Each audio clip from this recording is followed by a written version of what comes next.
How to retire before 40. Step one is to retire before you turn 40. What is retirement? What does it mean to you? Does it just mean not having to work? Does it mean doing nothing?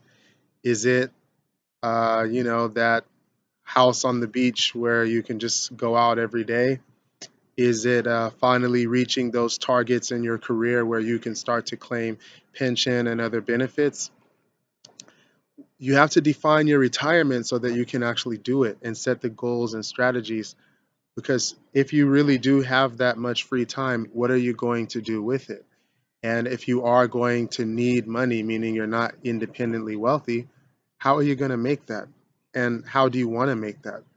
But the number one thing to do is all through this thinking process, you've got to be building up speed, pushing harder, pushing faster, and you're going to get to a cliff and you'll have very short notice before you get to it. You're just going to see it with just enough time for you to take those last power strides to jump all the way across. And that leap of faith is something that you have to take knowing that you will reach the other side.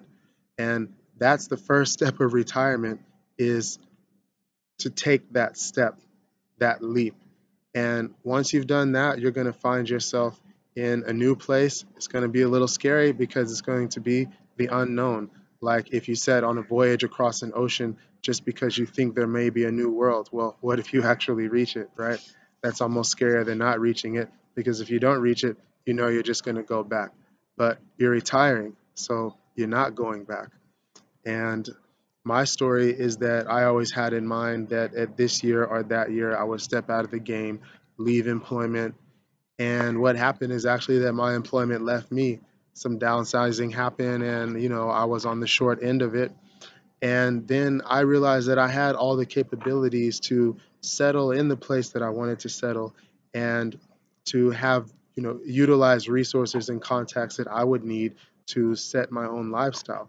So for me, what retirement meant was independency from employment, independence from employment, lack of dependency on an employer, particularly a full time one. I'm not saying that I'll never work again at all, but if I do something part time as a bridge or as an opportunity or just for enjoyment as a fling, that's fine. The idea is, though, that I'm moving on my own. I define also retirement by having time with my family when I want it to be there. When you work, if you've ever had a full time job, you're giving the best parts of the best days of your life to that employer. And I want to spend that time with my family. I just want to be with my wife and kids. So that's what retirement is for me. I had those goals and I was pushing towards them. It's fortunate that I was building up steam because I came to a cliff and it was kind of like I just got pushed, to be honest. It wasn't a leap. Like I said, I got laid off. But for me, it was just to say, well, I'm not going back. If I'm gone and I'm away from a place that I don't even want to be, then why should I go back? So I'm not going to go back. I'm retired. I'm 37. I'm done. I'm out. Step number two coming up next.